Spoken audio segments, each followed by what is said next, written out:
एक बहुत बड़ा राज्य था जिस पे एक बहुत ही न्यायप्रिय राजा राज करता था जिसका नाम वीरेंद्र सिंह था। वो हर समय चिंता में रहता था क्योंकि उसके राज्य में फसल अच्छी नहीं होती थी। एक दिन वो अपने बागीचे में टहल रहे होते हैं, तभी वहाँ पे मंत्री जी आ जाते हैं। पूरे राज्य में जो बातें हो रही हैं रहस्यमय महल के बारे में, उस बारे पता करने मुझे जंगल में जाना ही होगा। महाराज, पूरे राज्य में इसी रहस्यमयी महल की चर्चा है और इस बार फसल भी अच्छी नहीं हुई। महाराज, आपको जंगल में अकेले नहीं जाना चाहिए, आपको साथ में कुछ सैनिक भी लेके जाना चाहिए, वहाँ पे खतरा हो सकता नहीं मंत्री जी, मुझे अकेले ही जाना होगा। है। महाराज, वहाँ जाने के लिए पहले भी बहुत लोग प्रयास कर चुके हैं पर कोई सफल नहीं हुआ। कुछ भी हो, इस रहस्य का पता लगाने मैं वहां जाऊंगा ही।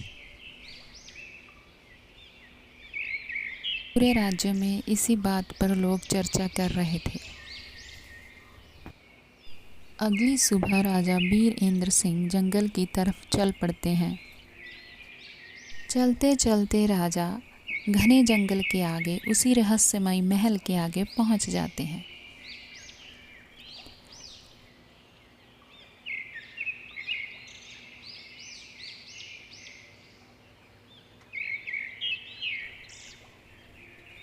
उस महल के अंदर जाते हैं तो वहाँ एक कमरे में एक छोटी सी चिड़िया बैठी होती है।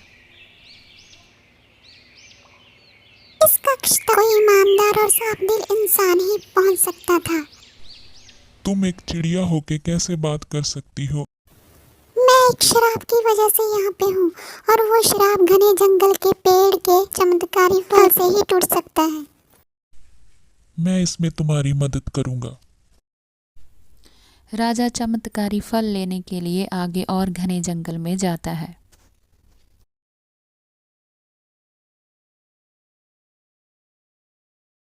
भी यहाँ पे जादुई फल लेने आए हो ना? अगर तुमने मेरे सवाल का सही जवाब नहीं दिया, तुम हमेशा के लिए पत्थर के बन जाओगे। राजा कुछ देर तक सोचता है। मैं तुम्हारे सवाल का जवाब देने के लिए तैयार हूँ। तुम अपना सवाल पूछो।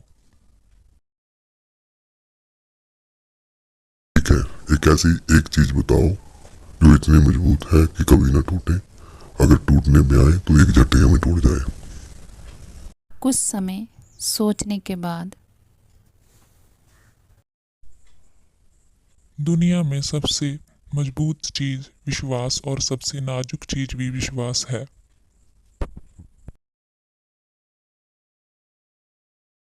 ठीक है, तुम्हारा जवाब सही है। ये लो तुम्हारा फल। राजा वो फल लेके उस चिड़िया के पास जाता है। वो फल खाती है और एक सुंदर राजकुमारी में बदल जाती है। महाराज, आपका बहुत बहुत धन्यवाद, आपने मुझे श्राप से मुक्त करवा दिया। महाराज, आप हैरान मत होइए, मैं एक श्राप की वजह से यहाँ पर कई वर्षों से कैद थी और इसी श्राप का असर आपके राज्य पर था। इसी वजह से आपकी फसल अच्छी नहीं होती थी। महाराज वीरेंद्र सिंह उस राजकुमारी से शादी कर लेते हैं। उनके राज्य में सब कुछ ठीक हो जाता है।